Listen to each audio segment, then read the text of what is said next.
Entonces, por favor, cualquier comentario que tengan con problemas de audio o video, háganoslo saber y nosotros lo revisamos a la brevedad. Primero que nada, quiero empezar agradeciendo por haberse conectado. Quiero confirmar si me pueden ver y ver la presentación. Si no, háganoslo saber.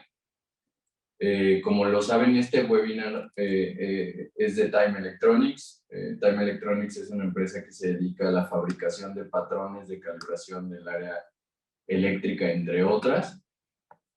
Y planteamos enseñarles un poco de cuáles son esas soluciones, cuáles son esos problemas comunes que nos encontramos en la calibración de equipos eléctricos como multímetros, amperímetros, telurómetros y muchos más. La siguiente, por favor. Para dar un poco de contexto, mi nombre es Francisco Javier Padilla Alba. Soy el director general de LACE Laboratorios de Calibración, SADCB, que es una empresa acreditada por la Entidad Mexicana de Acreditación en México. Y también soy el director de Time Electronics SADCB. Somos representantes exclusivos en todo el continente americano de la marca. Nos encargamos de capacitar, implementar, vender, todo lo que tenga que ver con laboratorios de calibración. Hemos estado en proyectos en Ecuador, en Perú, en Colombia, en Panamá, en Argentina. Entonces es un gusto para mí estar compartiendo un poco de lo que hacemos y sabemos con ustedes. La siguiente, por favor. Un poco de antecedentes sobre la magnitud eléctrica. Es un poco diferente a todas las otras magnitudes porque aquí tenemos muchas subramas o magnitudes. Como conocemos, por ejemplo, en temperatura, pues tenemos calibración de termómetros de lectura directa y por ahí aparece un poco de calibración de termómetros de resistencia de platino, calibración de termómetros de líquido en vidrio, pero en realidad la magnitud se acota en 3 o 4 métodos de calibración. En eléctrica es muy diferente porque podemos llegar a tener hasta 25 métodos de calibración. Pueden ser, por ejemplo, tensiones alterna y continua. Y es interesante porque dentro de tensión eléctrica, por ejemplo, tenemos baja tensión, media tensión y alta tensión. Pasa lo mismo con corriente, pasa lo mismo con resistencia, tenemos capacitancia, inductancia, ángulo de fase, tenemos 3 potencias, tenemos factor de potencia, tenemos energía, simulación eléctrica y un sinfín de subramas más que ayudan obviamente a complementar la magnitud, pero también a que sea, a que a la vista de todos parezca que es una magnitud compleja. En realidad no lo es. Solamente hay que entender un poco bien sobre las bases que hay dentro de la magnitud. Siguiente, por favor. Existen muchos tipos de IBC. Creo que la mayoría de los que estamos aquí ya estamos muy relacionados con la calibración, pero para los que no, un IBC para nosotros es un instrumento bajo calibración. Un instrumento bajo calibración puede ser, por ejemplo, un multímetro. Aquí les ponemos, por ejemplo, un calibrador de procesos de temperatura Flux 724. Los instrumentos bajo calibración, que también son conocidos en algunas partes del mundo como UUT, que viene de Unit Under Test, básicamente son los equipos que a nosotros como laboratorio, ya sea primario, secundario o terciario, nos llegan de parte de nuestros clientes internos o externos para calibración. Poniendo un poco en contexto lo que presentaba en la lámina anterior, es que en eléctrica tenemos dos ramas principales. Las subramas que les puse en la lámina anterior pueden ser en medición, pero también en generación. Eso es algo clave de esta magnitud. Tenemos, por ejemplo, un multímetro de lo más común que aparece, seguramente sabrán ustedes. Hay un Flux 100, ¿cuál será? Bueno, un Flux 117 es un multímetro muy común. Ese multímetro en específico se destina para la medición. Y ese multímetro mide diferentes subramas. Por ejemplo, las 2 tensiones, las 2 corrientes, la resistencia, capacitancia, frecuencia, ¿ok? Tenemos, por ejemplo, un amperímetro de gancho, que ahí en el ejemplo ponemos si no mal recuerdo, es un amperímetro Fluke 324, que también es muy común, donde mide las dos tensiones, mide corriente alterna, mide resistencia y capacitancia. Pero hay otros equipos donde tenemos, aparte de la medición, como en un multímetro normal, tenemos la generación también de esas ramas del área eléctrica. Un buen ejemplo que ahí pongo es un calibrador de procesos, que claro que tiene la misma parte de un multímetro, que es la medición de las dos tensiones, de las dos corrientes, de resistencia y frecuencia, pero también tienen la capacidad de generar señales de tensión, de corriente, de resistencia, y obviamente en el área de calibración eso se tiene que complementar, porque nosotros lo correcto no es calibrar un equipo solamente en ciertos alcances, aunque hablaremos un poquito de si se deben de calibrar en puntos específicos y en ciertos alcances. Pero lo que quiero dar a entender es que hay equipos que no solamente miden o que no solamente generan, sino que hacen las dos. Pongo un ejemplo muy bueno de unos equipos de la marca Omicron, que es la caja azul que pongo del lado derecho. Esos equipos son un reto calibrarlos, porque muchas veces vienen tal vez en 15 o 20 subramas, tensiones, corrientes, resistencias, factores de potencia, las tres potencias por sí solo, resistencias, frecuencias, y entonces necesitamos tener un laboratorio de calibración muy completo para poder cubrir todos esos alcances. Entonces, creo que era importante poner en contexto que dentro de los instrumentos bajo calibración existe la medición y la generación. Siguiente, por favor. Otra cosa muy importante, aunque sé que la gente que ya está conectada ya tiene cierto nivel de conocimiento sobre la calibración, es la diferencia entre calibración y ajuste. Calibración, en términos resumidos, es esa comparación, donde determinamos el error y la incertidumbre asociada, y ajuste es cuando modificamos cierta medición a ciertos parámetros. Es importante que sepan que la mayoría de los equipos del área eléctrica no se pueden calibrar. Hay unos que sí se pueden calibrar, hay muchos otros que no. Algunos multímetros de Fluke tienen un pot de ajuste, donde se puede alinear ese sistema de medición, se puede realizar esa modificación de la forma en la que mide para regresar a ciertos parámetros de medición. Para hacer un ajuste es un tema más delicado, porque tenemos que tener bastante conocimiento sobre cómo se fabricó el equipo. Debemos de tener, obviamente, conocimiento sobre la magnitud en sí, que en este caso es eléctrica, y debemos de tener conocimiento sobre los parámetros del equipo, debemos de cuidar la trazabilidad, debemos de restar los errores. Es un poco más complejo, pero sí, muchas veces sí se puede realizar. La siguiente, por favor. Estas preguntas frecuentes las ponemos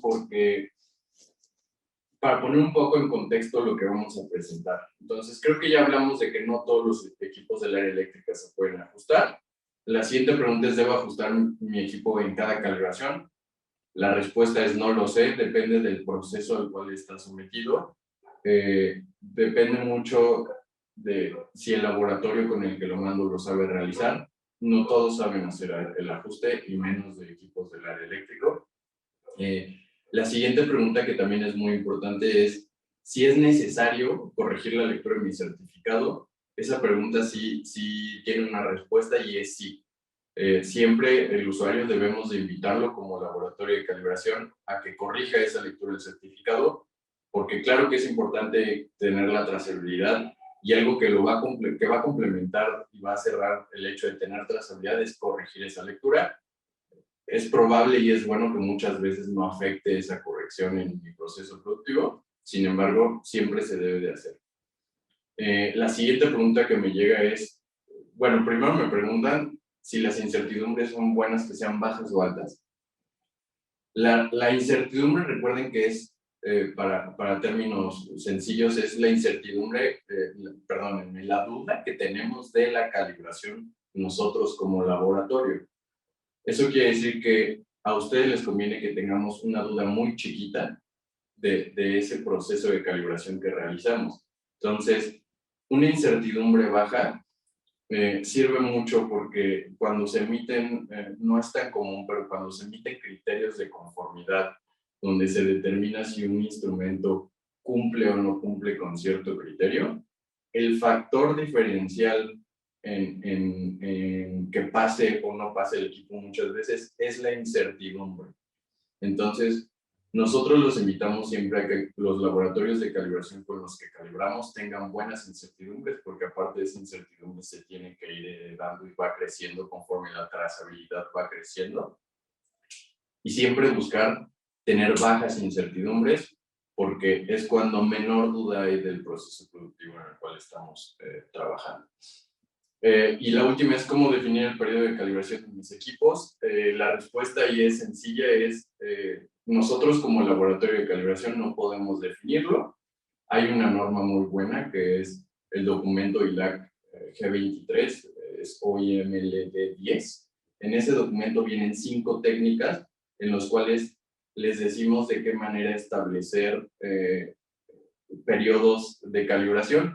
Un periodo muy sencillo es el periodo de escalera, donde lo mandamos a calibrar el primer año, graficamos, ponemos en asíntotas la especificación de mi proceso o del equipo, por ejemplo, y graficamos el error con su incertidumbre en el año 0, ¿no? Antes de ponerlo a trabajar el equipo. Al siguiente año volvemos a hacer lo mismo y vemos que se forma una línea recta, lo podemos hacer 2 o 3 o 4 años, pero lo que estamos sacando ahí es la tendencia de un punto cómo se está comportando.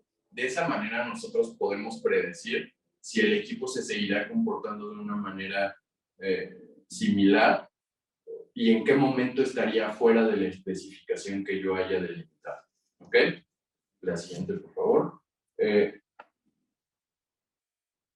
Para poder iniciar el webinar ya como debe ser, a lo que nos interesa, es importante ponerlos en contexto de conceptos básicos de metrología eléctrica.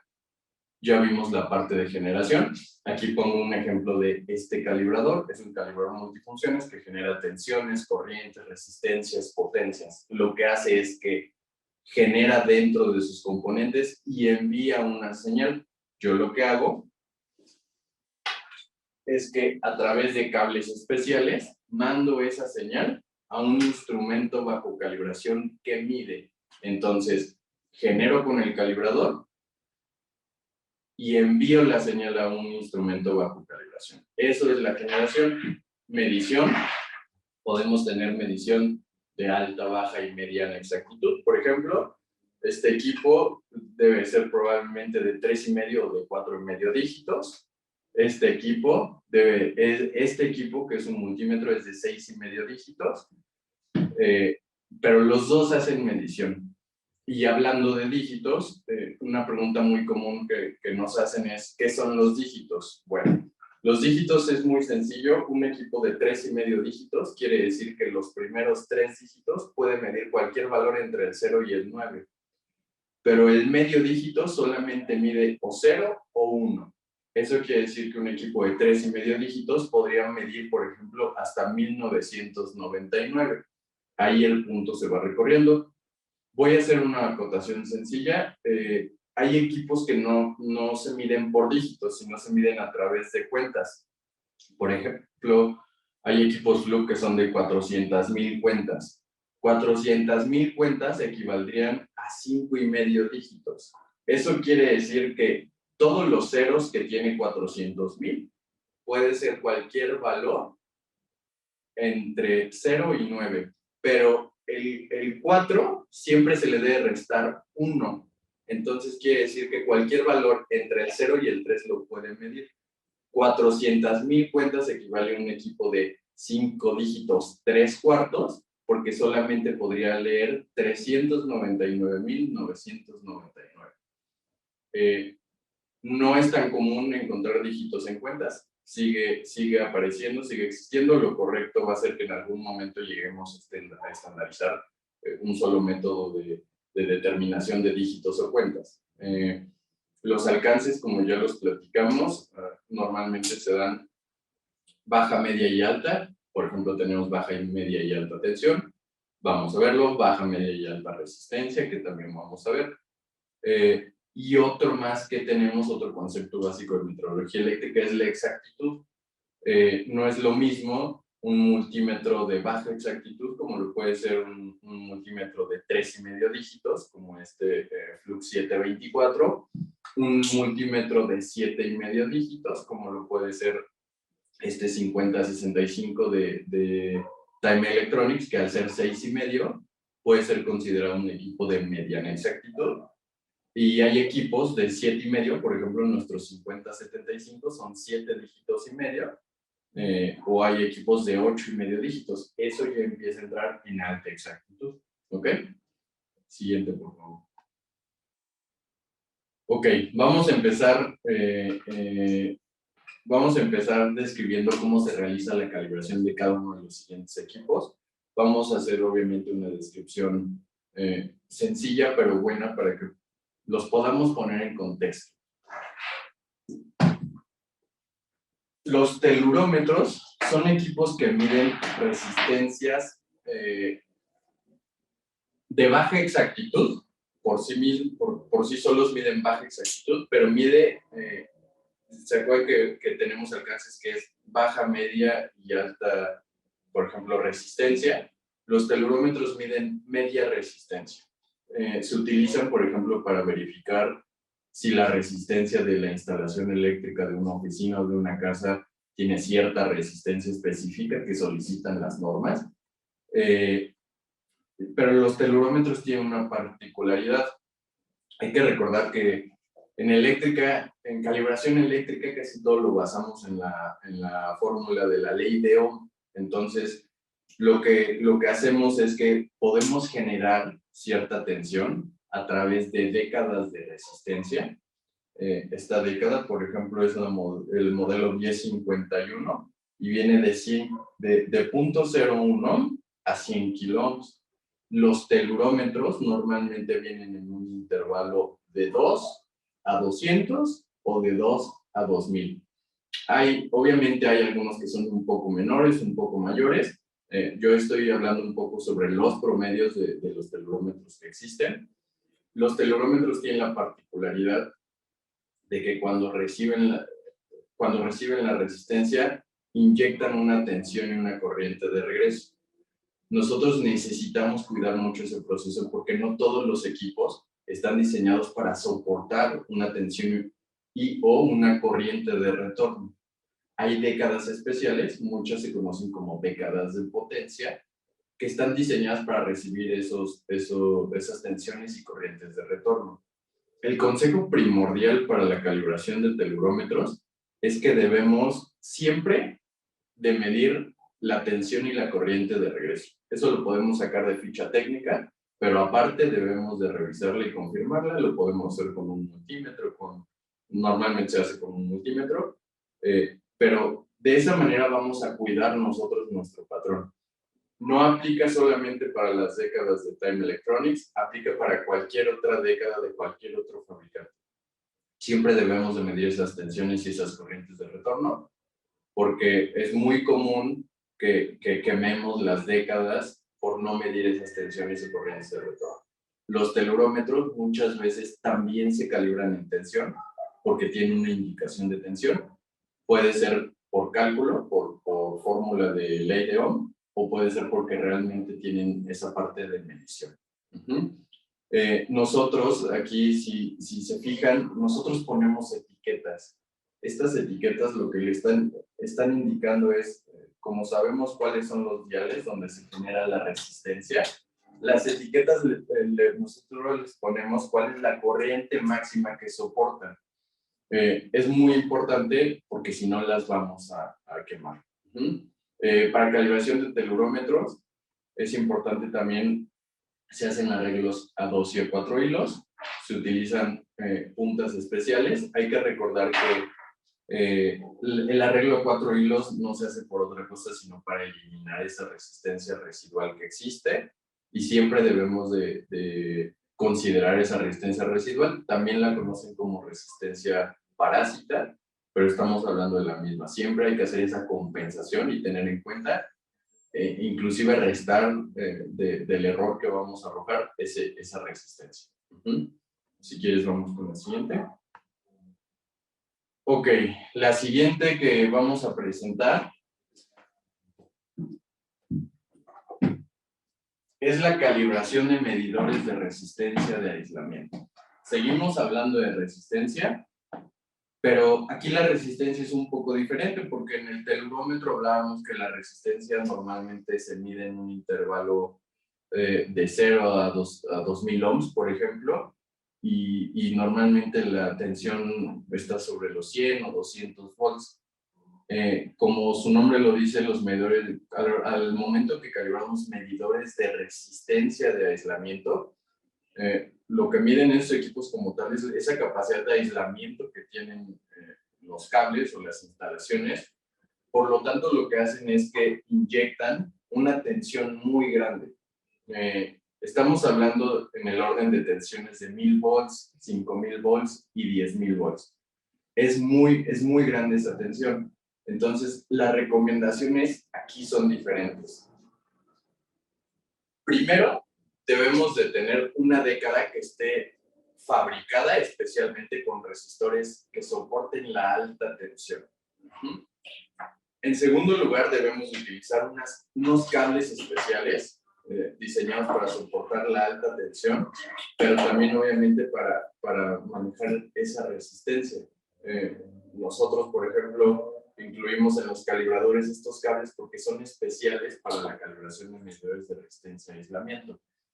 Y otras recomendaciones importantes, por ejemplo, es para enseñarles un poquito cómo funcionan. Digo, ahí tienen la imagen que se ve mejor que nada, pero las décadas consisten en diales, ¿no? Esos diales funcionan igual que una década de resistencia normal, sobre la cual se genera la resistencia, se recibe una tensión de regreso. Esa tensión que se recibe de regreso siempre la debemos de medir, porque muchas veces los medidores de resistencia y aislamiento dicen, por ejemplo, que generan 5 kV, pero a lo mejor son 5.2 o 5.5 kV. Y esa diferencia de 0.2 o 0.5, nuestra década puede soportar, por ejemplo, hasta 5, y ese residual de tensión que existe puede hacer que las décadas pierdan su especificación o se vayan degradando. Por eso siempre es muy importante que esa tensión, antes de generar la resistencia, la midamos. Hay décadas, la de nosotros, la 5069, ahí pueden ver en la presentación, que tiene un indicador de tensión. Entonces ustedes pueden inyectar la tensión ahí directamente y les va a decir si tienen 5 kV, 10 kV, 30 kV. Arturo, respondiendo un poco a la pregunta que estás haciendo, con este mismo equipo se hace. Ahora te voy a decir, sé que no todos tienen los equipos de Time Electronics, pero lo que hacen normalmente es que utilizan puntas de alta tensión, son puntas o sondas de alta tensión, y miden directo al medidor de resistencia y aislamiento cuánta tensión está generando. Y una vez que saben cuánta es esa tensión, entonces ya empiezan con la generación de resistencia. Ahora, el error más común que tenemos en la calibración de medidores de resistencia y aislamiento es que no se mide la tensión o, bueno, cuando no se mide o no se considera, muchas veces, recuerden que la tensión cuando está en serie se divide. Por ejemplo, en nuestra década, si vemos ahí el dial, me parece que ahí tenemos el dial de 10 gigaohms.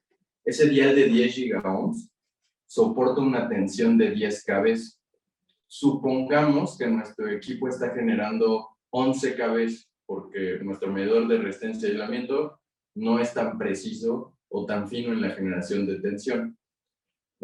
Si yo le metiera al dial de 10 gigaohms 11 kV, es probable que vaya a degradar el equipo, porque no estoy dándole el cuidado que mi equipo patrón tiene, porque por más que tenga un sobrerango, una especificación sobrada, es mucho meterle un 10% de sobre rango de tensión. Entonces, lo que hacemos en esos casos normalmente, como la tensión se divide en serie, es que no calibramos el primer punto. Nos saltamos el punto de 10 gigaohms y nos vamos directo a 20 gigaohms. En ese momento quiere decir que como ya son dos, es la suma de 10 gigaohms más 10 gigaohms, la tensión se está dividiendo. Entonces ahí tenemos 6 kilovolts en uno y 6 kilovolts en otro.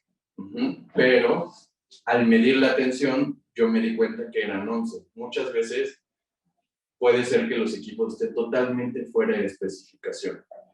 La pregunta que me hace Manuel es, ¿cuál es la tolerancia promedio que podemos considerar que tienen estos equipos? La tolerancia promedio, si me puedes ayudar con un poco más de información, Manuel, y con todo gusto te explico un poco más a detalle. Los medidores de resistencia a aislamiento, por ejemplo, si esa es la pregunta, vienen de todas las especificaciones. Yo me he encontrado con equipo Megger, todos sabemos que el equipo Megger es bueno, es muy famoso. Hay equipos Megger que vienen con especificaciones del 1%, hay equipos Megger que vienen del 2%, pero también me he encontrado equipos Megger que vienen del 5%, del 10%, y muchas veces, ahorita hay una tendencia por hacer demasiado alcance que muchas veces ni siquiera tienen especificación. Ah, correcto, ya entendí tu pregunta. La pregunta es, por ejemplo, de 10 gigaohms, que si aguanta 10 kb, ¿cuánto más arriba puedes ir en tensión? Bueno, nuestras décadas tienen un sobrerango de 5%. Eso quiere decir que si estás a 10 kb podrías meterle 10.5 y no hay ningún problema. La especificación viene obviamente un poco cuidada porque la intención es que no le metan más de ese sobrerango, pero están diseñadas para aguantar hasta el 10%, pero no es lo correcto porque lo único que pasa es que degradamos el equipo. Y en realidad la solución es muy sencilla. La solución es no calibrar el punto de 10 gigaohms a 10 kb, a lo mejor puedes calibrar el punto de 20 gigaohms a 10 kb, donde cuidas tu década, no la degradas, pero puedes tener ese punto de alta resistencia, pero con una alta tensión. Espero haber respondido la pregunta, Manuel. Gracias a ti. Entonces, solamente para resumir, en medidores de resistencia de aislamiento siempre debemos de cuidar mucho, medir la tensión que va a generar el medidor de resistencia de aislamiento, conocer que podemos dividir esa tensión ya que está en un sistema en serie y podemos cuidar nuestro equipo, utilizar las puntas correctas con el aislamiento correcto para alta tensión y básicamente no superar la tensión que viene en cada una de las décadas. Siguiente, por favor. Ok, la calibración de ducters. Déjenme ir por otro equipo.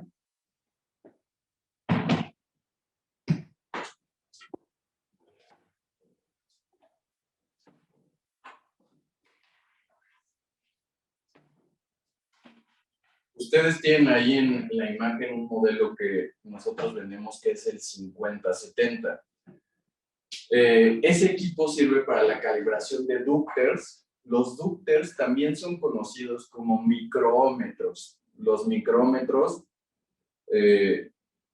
son medidores de muy bajas resistencias. Muy bajas resistencias, estamos hablando en el orden de 200 microohms.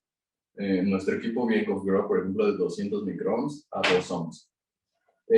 Seguimos hablando de resistencia. La diferencia aquí es, a ver, Manuel, me preguntas, ¿es lo mismo que un conductímetro? No. Un conductímetro mide conductividad. Normalmente los conductímetros se pueden calibrar en el área de físico-químico con soluciones buffer, que vienen en microsiemens, por ejemplo. Aquí estamos hablando de medidores de muy bajas resistencias, en el orden de los 200 microohms. Lo que pasa aquí en los ducters o micrómetros es que al tener resistencias tan bajas, tenemos corrientes muy altas. muy altas, estamos hablando corrientes en el orden de 200 amperes, por ejemplo, para el intervalo de 200 microohms. Entonces, aquí es donde tenemos que tener más cuidado. No quiero menospreciar que la tensión no sea tan peligrosa como la corriente, pero la corriente es muy peligrosa. Inclusive, siempre recomendamos calibrar los micrómetros o dúcteres. Siempre recomendamos calibrarlos con los cables que vienen con el micrómetro, porque son cables con un aislamiento especial que viene sobrado. Normalmente, muchas veces viene sobrado por el doble. Por ejemplo, si vamos a generar 200 amperes, es la capacidad máxima de generación del equipo, viene sobrado que el cable aguante, que tenga un aislamiento hasta 400 amperes. Entonces, siempre recomendamos calibrarlos con los equipos de los dúcteres o micrómetros que lleguen. Si se fijan ahí en la foto, se ve que hay en una primera parte un dial que es un poco más grueso. Casualmente tienen un baño de oro. Eso es para mejorar la conductividad. Pero lo que pasa en esto, a diferencia de los otros equipos que les enseñé, los otros equipos que vimos y las recomendaciones que hicimos es porque son una década. Esto es un poco diferente porque esto en realidad en otros lugares se conoce como un shunt. Lo que hace un shunt es que por la misma ley de Ohm, uno inyecta corriente, conoce la tensión y conoce la resistencia y puede determinar cualquiera de las tres subramas o submagnitudes. Normalmente los dúcteres o micrómetros lo que hacen es que inyectan cierta corriente. Por ejemplo, conectamos si ven, hay unos bornes, de estos bornes de oro, hay unos bornes que se ven un poco más gruesos. En esos bornes, por ejemplo, ahí el que está arriba de la imagen de los 100 amperes, que es este de aquí, en este y en la última se conecta para que se genere la corriente, ¿ok? Ahí es donde tenemos que tener más cuidado porque realmente vamos a meter 100 o 200 amperes, ¿ok? Y del otro lado vienen otros bornes donde se puede hacer a través de una conexión de pinza o una conexión, por ejemplo, tipo banana, donde sale o se inyecta, dependiendo del equipo, esa tensión. Y nosotros al calibrar este shunt o calibrador de dúcteres, tenemos una resistencia conocida. Y así es como podemos calibrar y determinar el error y la incertidumbre asociada de este equipo. Como cuidados generales tenemos que saber, no podemos calibrar más de la corriente que recibe el equipo, porque aparte tienen cierto aislamiento y están diseñados para cierta protección. Entonces tenemos que tener mucho cuidado en nunca exceder obviamente esa corriente, sobre todo. Este equipo, por ejemplo, está diseñado, y eso no solamente aplica para este equipo, sino para cualquier otro. Es muy común que muchas veces no determinemos o sepamos o revisemos si viene en alterna o en directa. Entonces, siempre revisar, este equipo sirve para alterna y directa.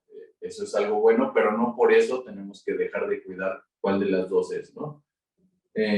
Hacer las conexiones correctas. Muchas veces conectamos las bananas o los bornes sin tanto cuidado. Es muy importante porque puede derivarse una salida de tensión o corriente por no hacer un correcto contacto con los equipos. Y la otra es, por ejemplo, para el caso de dúcteres o micrómetros, nosotros sí recomendamos utilizar equipo especial, por ejemplo, guantes dieléctricos, sillas dieléctricas, piso dieléctrico, en general, que nos ayude obviamente a la seguridad de nuestro personal. El comentario, Manuel, creo que también es bueno. En un laboratorio de calibración, inclusive requisito de parte de la entidad mexicana de acreditación, tener una instalación de puesta a tierra especial. Hay laboratorios que tenemos una cometida independiente para el área eléctrica y donde tenemos toda la instalación independiente, inclusive la instalación de puesta a tierra, independiente de todo el laboratorio, aparte de que tenemos esos herramienta o equipo de seguridad específico para el manejo de de altas corrientes, de alta tensión, de alta resistencia. Entonces, eso es un poco sobre la calibración de dúcteres. Vamos a la siguiente, por favor.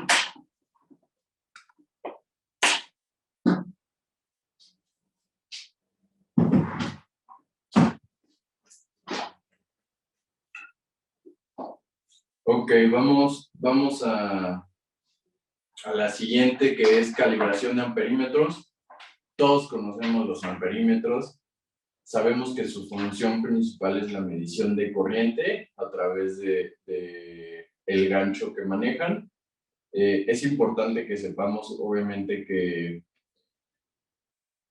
se calibran a través de una bobina. La bobina lo que hace es que nosotros, a través de cables especiales, cables de alta corriente, si se fijan, se ven mucho más gruesos que un cable normal.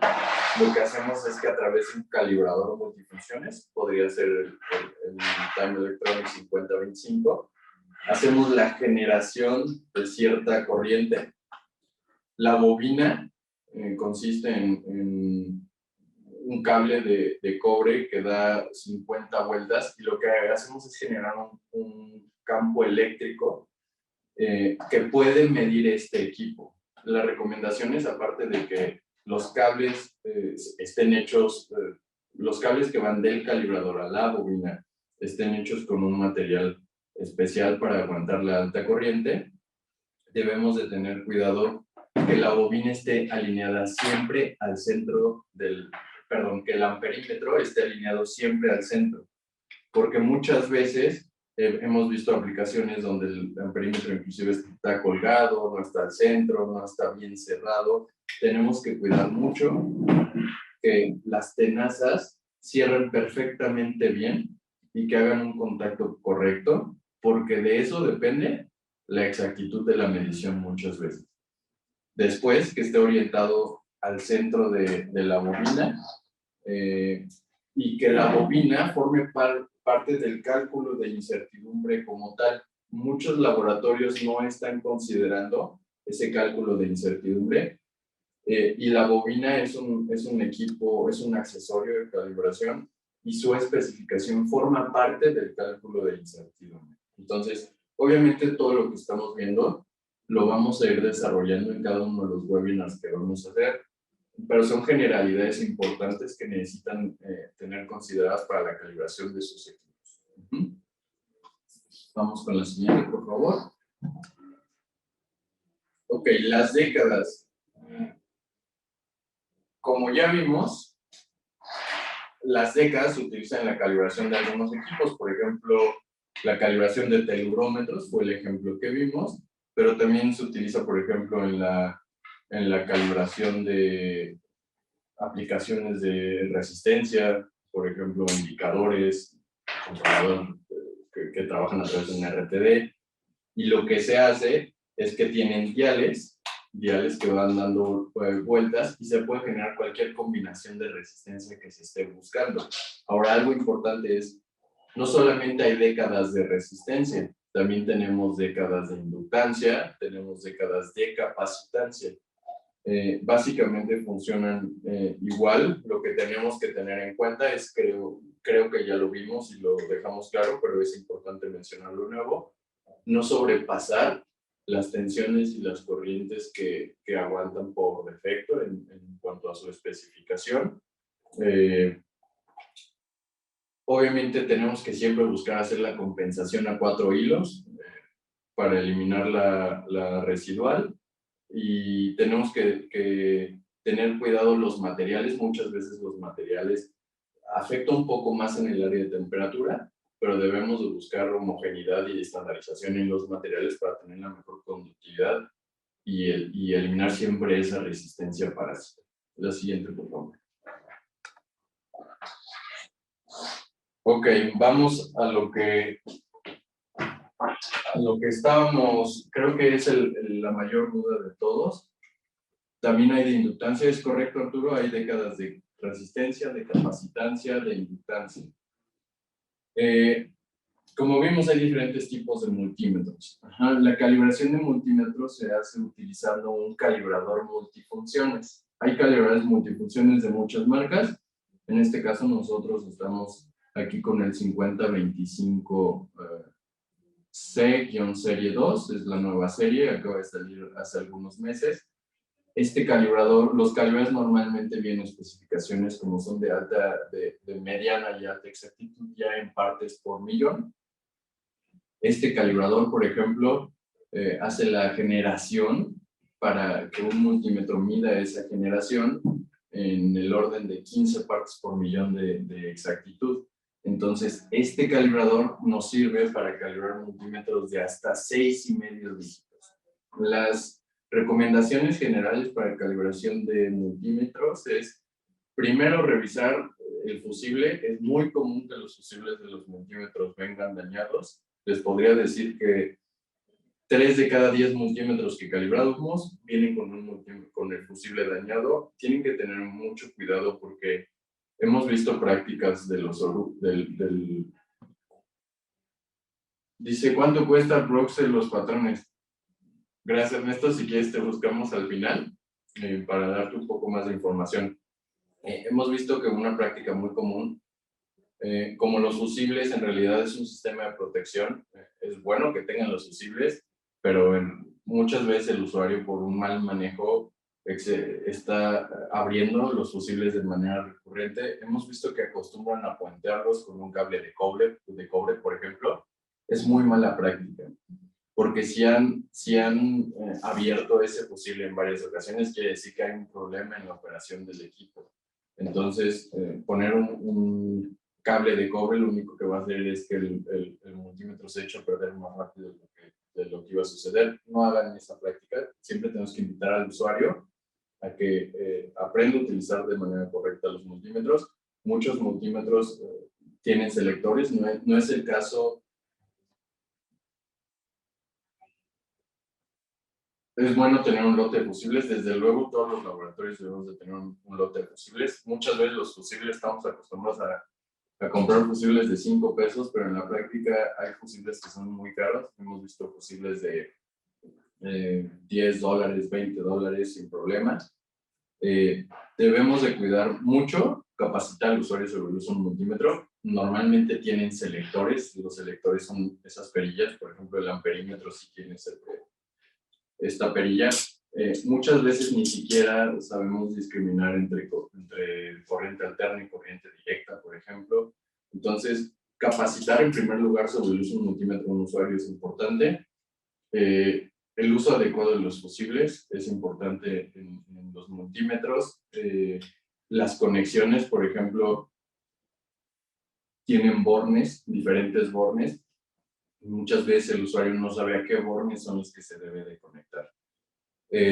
La otra es no utilizarlo. Esto no es un consejo tan común que se da, pero a mi parecer es uno de los consejos más importantes que podemos dar como fabricante y como laboratorio de calibración. Los multímetros no se deben de calibrar en autorrango. Como todos saben, los multímetros tienen un botón donde si ustedes lo pican, el multímetro va cambiando solo los intervalos. Entonces, cuando va, por ejemplo, de 0 a 20 volts y metemos 20 volts, está en un intervalo, porque tienen varios intervalos, por ejemplo, de tensión. Pero en el momento que metemos 21, ese ya se encuentra en el siguiente intervalo. Y en realidad, en una primera instancia, lo que hacemos es meterle una tensión a un intervalo que no la soporta y el multímetro en automático reconoce que se debe cambiar el intervalo. El problema es que cuando hacemos eso, metemos tensiones más de las que soporta ese intervalo y los multímetros muchas veces regresan pequeñas corrientes o se generan ciertas impedancias. Esas pequeñas corrientes muchas veces son las que van degradando o descomponen como tal los calibradores multifunciones de cualquiera de las marcas y son equipos obviamente que en comparación a un multímetro son mucho más caros y las reparaciones obviamente salen mucho más caras porque son tarjetas completas, son tarjetas de alta exactitud que hay que sustituir y muchas veces es por no cambiar el equipo y calibrarlo en manual, cambiando de intervalo por intervalo. Nuestra recomendación, y he visto que es recomendación también de otros fabricantes, es que no se calibren en autorrango, sino que se calibren en su modo manual. Adelante. Ok, la otra es consejos útiles. Aplica un poco más para usuarios que para laboratorios de calibración, sin embargo no deja de aplicar para laboratorios de calibración. Hay que llevar un control exhaustivo de los instrumentos. Nosotros recomendamos siempre utilizar alguna herramienta de gestión. Hemos visto que ya no es tan correcto o tan sencillo utilizar un simple Excel donde pongamos marcas, modelos, serie, IDs. Y esto debe de ir acompañado, esta herramienta debe ir acompañada de un programa de calibración, pero también de mantenimiento. Hemos aprendido y hemos visto que, al igual que la calibración, es igual o más importante que el mantenimiento de esos equipos.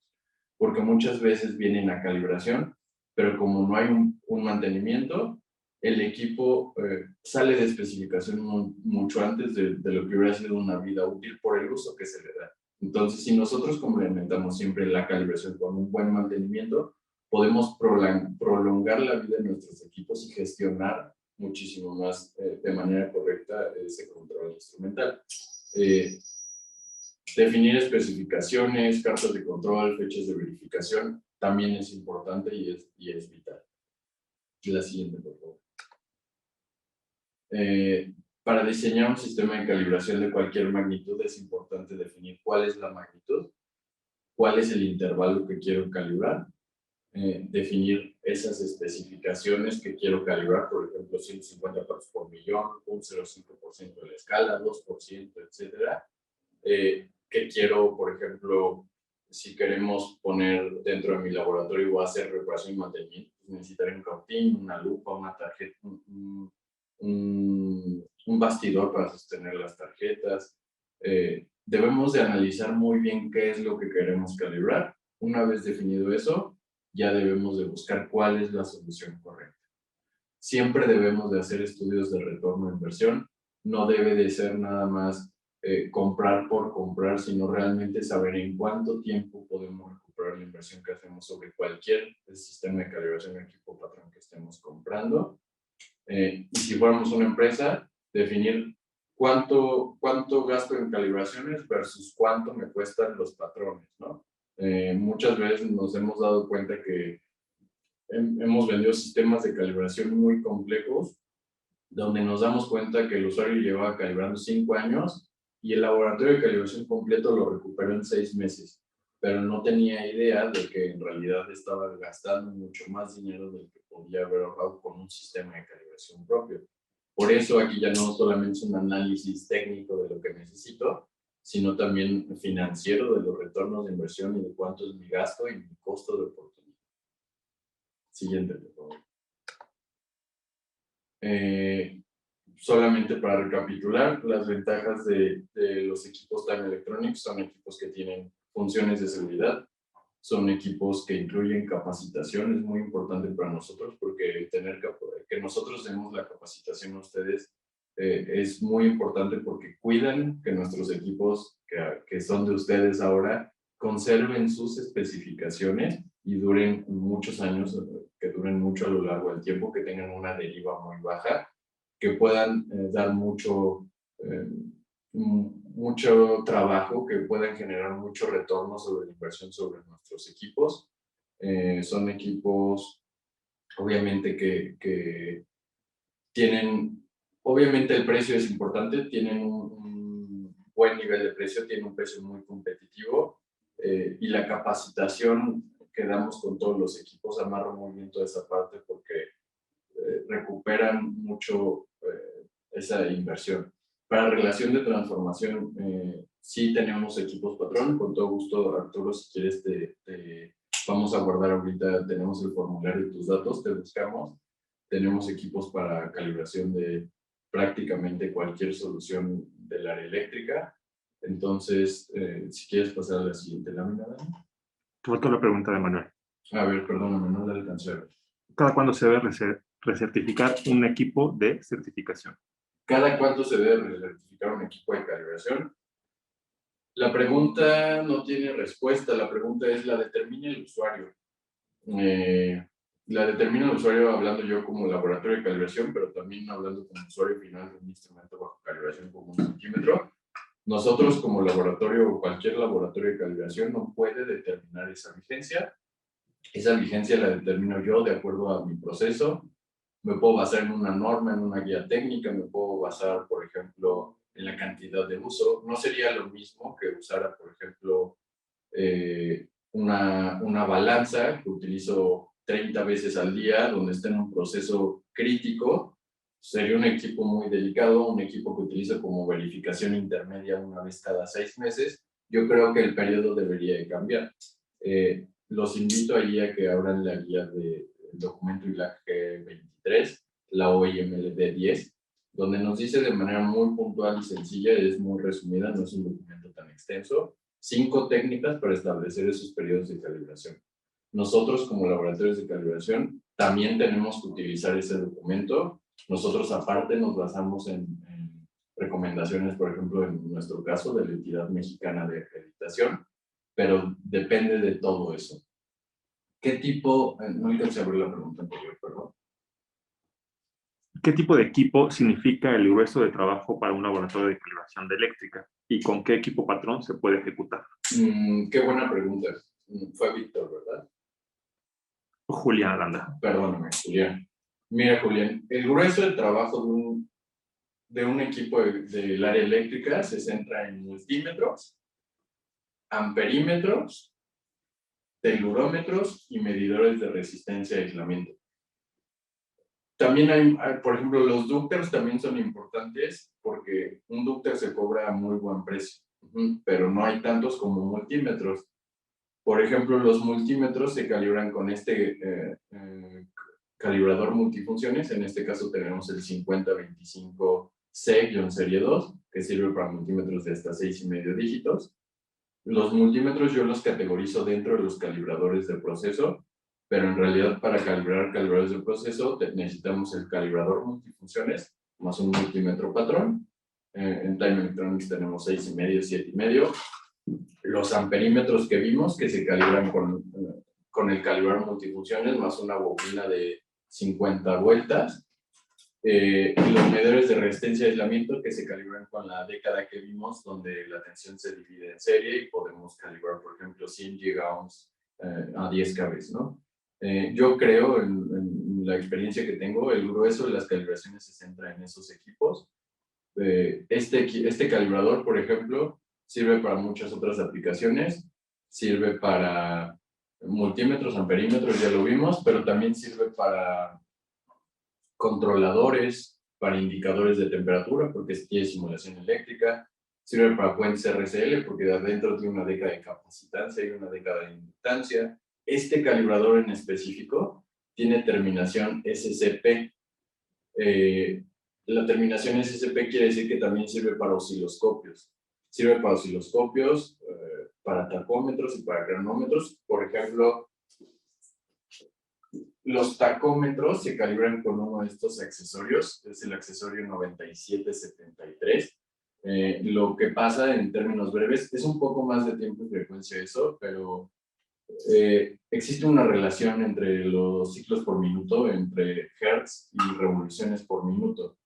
Entonces, en esta parte se tiene un estrobo, la cual a ciertos hertz, con esa relación de revoluciones por minuto, se puede calibrar también los tacómetros.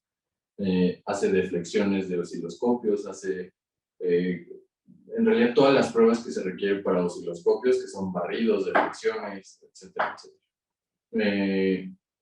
Tenemos pregunta de Arturo. Por favor. ¿Hay patrones para calibrar resistividad eléctrica? ¿Hay patrones para calibrar resistividad eléctrica? Sí, sí tenemos. Si quieres, Arturo, te contactamos al final para que nos digas específicamente cuál es la necesidad que tienes y la cotizamos. Tenemos un calibrador que es el modelo 5030. El 5030 es un equipo diferente a todos los calibradores porque está especializado en los equipos que sirven para todas las unidades de verificación de instalaciones eléctricas. Son equipos muy específicos como analizadores de instalaciones eléctricas, comprobadores de instalaciones eléctricas. Entonces sí tenemos esa aplicación, con todo gusto la podemos revisar después. Esli pregunta que si puedes repetir la norma referente a las técnicas para establecer vigencia. Claro, si quieren les podemos compartir el documento al correo que nos hicieron el favor de dejar, pero es el ILAC G23. El documento se llama OIMLD10. Pueden buscarlo, establecer periodos de calibración OIMLD10 y les va a aparecer. Y ahí pueden, tienen 5 técnicas diferentes para establecer dichos vigencias. Ernesto nos dice, ¿este calibrador necesita calibración? Claro, y eso es la trazabilidad, Ernesto. Nuestro patrón necesita estar calibrado, por ejemplo, por un laboratorio secundario o primario, si fuera el caso, el CENAM, por ejemplo, y el CENAM a su vez está comparándose con otros centros nacionales de metrología y tienen trazabilidad al sistema internacional. ¿Alguna otra pregunta? Sí, de Pedro. ¿Qué patrones se usan para calibrar resistencias y resistividad? Es diferente. Nosotros para resistencia tenemos baja, media y alta. En baja utilizamos el 5070, que es el calibrador de Duchters, que es baja resistencia con una alta corriente. En media tenemos, por ejemplo, un telurómetro, que utilizamos las décadas, como la 1051, 1041, etc. Y en alta tenemos los medidores de resistencia y aislamiento, que son altas resistencias con altas tensiones, que es el 5069. Y resistividad tenemos otro patrón por aparte, que es el 5030. ¿Hay alguna otra lámina más? Ahí estamos a sus órdenes. Nos pueden buscar a nuestra página de Time Electronics o de Enlace Calibración. Pueden buscarnos en cualquiera de nuestros correos. Ya tenemos sus datos. Estaremos invitándolos a cualquiera de los webinars que vamos a estar haciendo. La idea es que sumemos, que hagamos comunidad, que vayamos creciendo y que vayamos obviamente implicando y enseñando un poco de esto que tenemos a lo largo de la fabricación de nuestros equipos. Agradecemos mucho que se hayan conectado y los esperamos para nuestro próximo webinar. Hasta luego.